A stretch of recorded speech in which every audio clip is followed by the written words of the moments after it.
محمد وبارك وسلم. أعوذ بالله من الشيطان الرجيم. بسم الله الرحمن الرحيم. إنا نحن نزلنا الذكر وإنا له لحافظون. صدق الله العظيم وصدق رسوله النبي الكريم ونحن على ذلك لمن الشاهدين والشاكرين والحمد لله رب العالمین. ہے قول محمد ارشاد نبی فرمان نہ بدلا جائے گا، بدلے گا زمانہ لاکھ مگر قرآن نہ بدلا جائے گا. ہے قول خدا ارشاد نبی فرمان نہ بدلا جائے گا، بدلے گا زمانہ لاکھ مگر قرآن نہ بدلا جائے گا. برادران ملت اسلامیہ اور امت مسلمہ کے نوشگفتہ پھولو، آج میں آپ حضرات کے روبرو قرآن کریم کی فضیلت و اہمیت پر چند منٹ لب کشائی کروں گا. دعا کیجئے کہ اللہ تبارک و تعالی مجھے قرآن کریم کی روشنی میں سچی اور صحیح بات کہنے کی توفیق مرحمت فرمائے. میرے محترم بزرگوں، دوستوں اور ماؤں اور بہنوں، اللہ تبارک و تعالی نے آقا نامدار تاجدار مدینہ احمد مصطفیٰ جناب محمد رسول اللہ صلی اللہ علیہ وسلم کے ذات اقدس پر 23 برس کی قلیل مدت میں قرآن کریم کو نازل کیا. یہ اللہ کی وحدانیت کا ایک بہترین، ایک واحد دلیل ہے، ایک واحد ثبوت ہے. دنیا کے اندر اللہ تبارک و تعالی نے جو قرآن کریم کو نازل کیا تو حضرت جبرائیل امین کے واسطے جو قابل قدر فرشتے ہیں، قابل قدر قرآن مجید کو قابل قدر نبی پر اور قابل قدر شہر میں نازل کیا. یہ بھی اللہ کی وحدانیت کا ایک بہترین ثبوت ہے. اور اللہ تبارک و تعالی نے قرآن کریم کو رمضان المبارک کے آخری عشرے یعنی شب قدر میں نازل کیا. اللہ تبارک و تعالی نے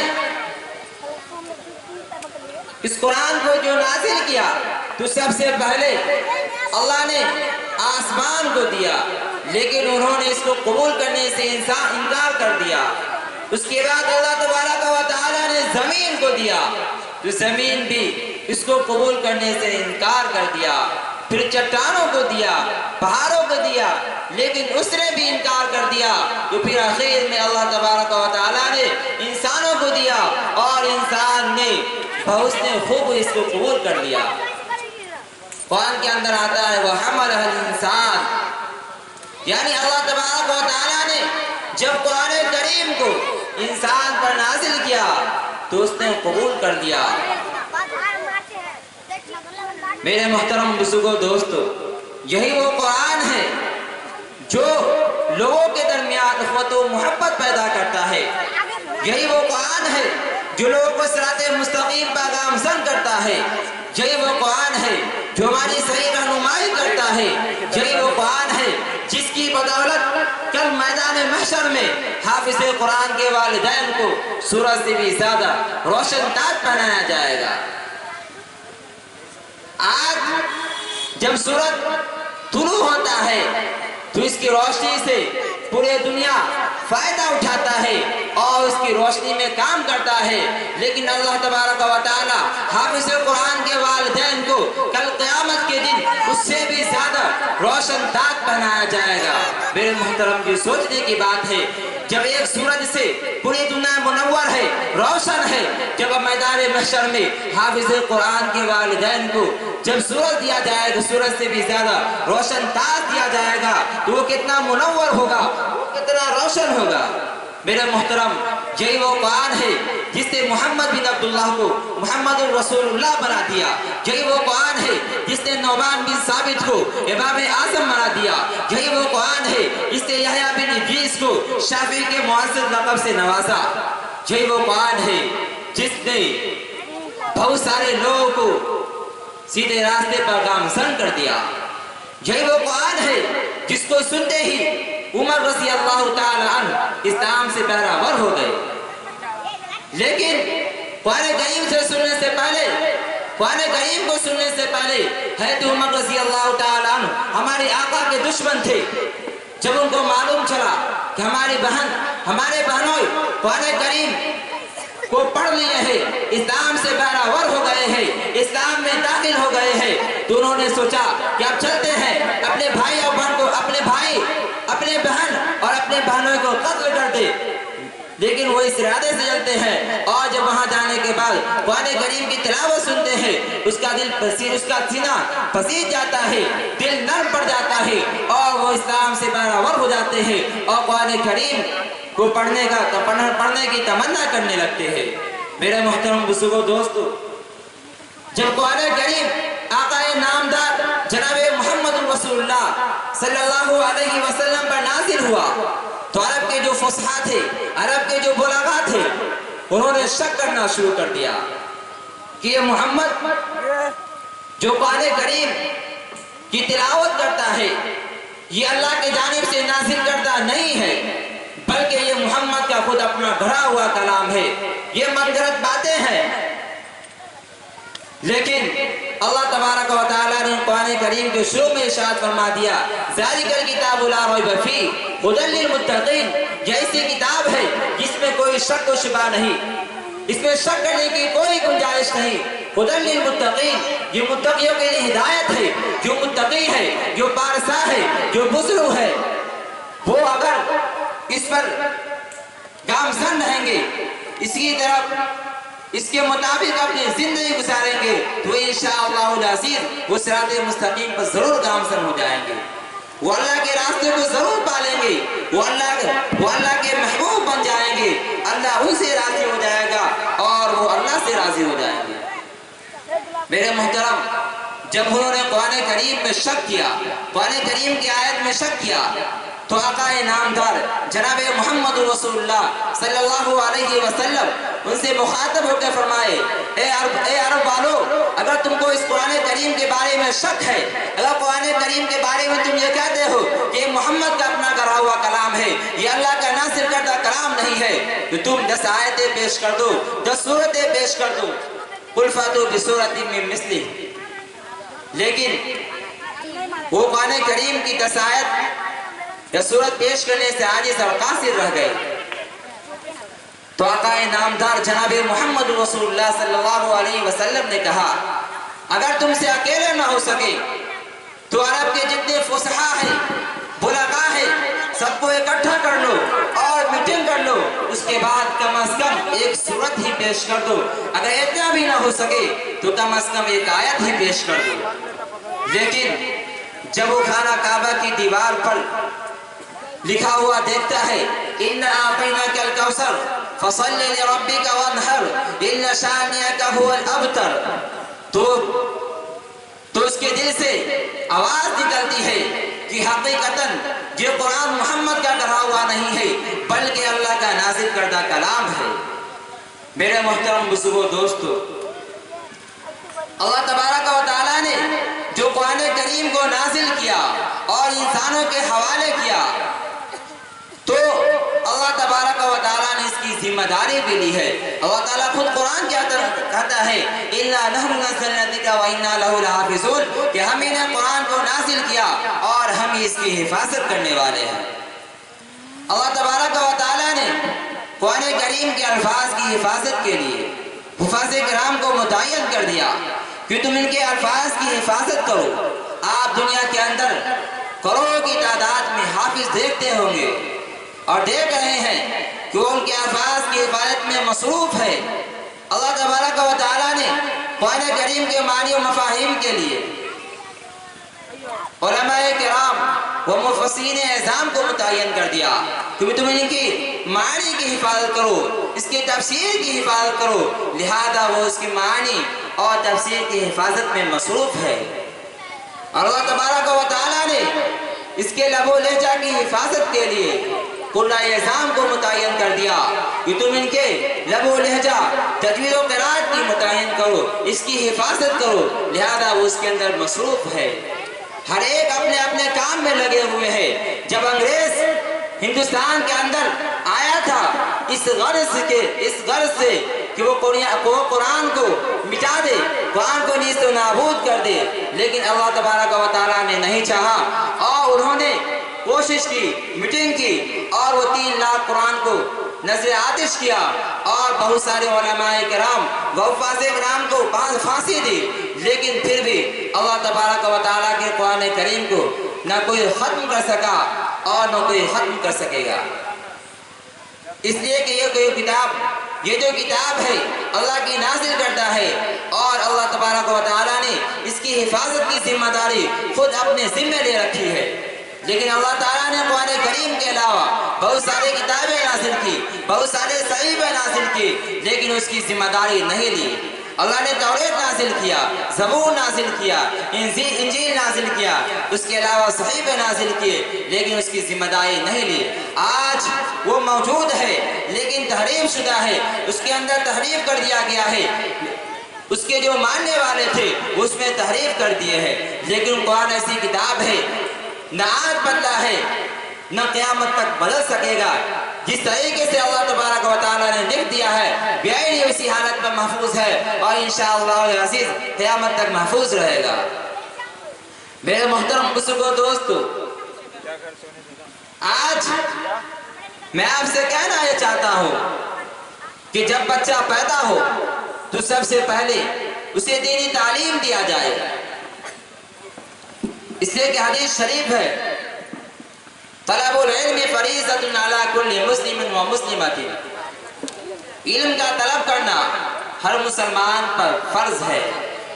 خواہ وہ بچہ ہو یا بچی ہے، تو کم از کم اس کو اتنی دینی تعلیم حاصل کرایا جائے جس سے وہ حلال و حرام کو امتیاز کر سکے، اس کو معلوم یہ چل سکے کہ شریعت کے اندر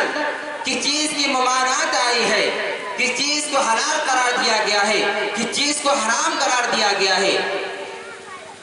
اور کم از کم مختصر اس کی تفسیر بھی پڑھنی چاہیے تاکہ اس کو یہ معلوم چل جائے کہ اللہ تبارک و تعالیٰ نے جو قرآن کریم کی تفاسیر لکھی ہے، قرآن کریم کے اندر جو ترجمہ ہے، یہ ہمیں کیا کہتا ہے، ہمیں کس راستے پر گامزن کرتا ہے، ہمیں معاشرے کے بارے میں کیا بتاتا ہے، ہمیں رہنا ہے تو کس طریقے سے رہنا ہے، ہمیں اپنی زندگی کس طریقے سے گزارنی ہے، ہمیں جب بڑوں کے سامنے جانا ہے تو کیا کرنا ہے، کس طریقے سے وہاں پر کھڑے ہونا ہے، ہمیں جب کسی کے یہاں جانا ہے تو کس طریقے سے بیٹھنا ہے، بڑوں کے ادب، چھوٹوں پر شفقت، یہ تمام تر چیزیں ہمیں قرآن سکھلاتا ہے۔ رمضان المبارک جو فرض ہے اس کے بارے میں بھی قرآن کہتا ہے شہر رمضان الذی انزل فیہ القرآن۔ اسی طریقے سے گھر کے آداب بھی قرآن کے اندر بتلایا جاتا ہے، ہمیں قربانی کرنی ہے تو کس طریقے سے کرنی ہے، ہمیں مجلس کے اندر بیٹھنا ہے تو کس طریقے سے بیٹھنا ہے، یہ تمام چیزیں ہمیں قرآن سکھلاتا ہے۔ ہمیں قرآن پڑھنے کی ضرورت ہے، قرآن کے معنی مفاہیم کو سمجھنے کی ضرورت ہے۔ آج لوگ قرآن کریم سے اپنے بچوں کو دور رکھنا چاہتے ہیں، لیکن یہ جان لیجئے کہ آپ جب دنیا سے پردہ فرما چکے ہوں گے، جب دنیا سے آپ چلے جائیں گے تو وہی بچہ جو قرآن کریم کو نہیں پڑھے گا تو وہ بچہ آپ کے مرنے کے بعد آپ کی بخشش کس طریقے سے کرے گا، آپ پر فاتحہ درود کس طریقے سے پڑھے گا، آپ کے لیے قرآن کریم کی تلاوت کر کے کس طریقے سے آپ کی اصلاح و ثواب کرے گا، نہیں کر سکتا ہے۔ لیکن جب آپ اپنے بچے کو دینی تعلیم دیں گے، دینی تربیت دیں گے، دینی ماحول دیں گے، ماحول دیں گے تو وہ اللہ کے حکام کو بھی سمجھے گا، نبی کریم جناب محمد رسول اللہ صلی اللہ علیہ وسلم کی ایک سنت کو اپنائے گا اور اس پر عمل پیرا ہونے کی بھرپور کوشش کرے گا، اور آپ جب دنیا سے وفات ہو جائیں گے، دنیا سے چلے جائیں گے تو آپ کے لیے اثار و ثواب بھی کرتا رہے گا، لیکن یہ اس وقت ہوگا جب آپ اپنے بچے کی تعلیم و تربیت اچھی طریقے سے کریں گے۔ اس لیے کہ اللہ تبارک و تعالیٰ نے قرآن کے اندر صرف والدین کے حقوق کو نہیں بیان کیے، بلکہ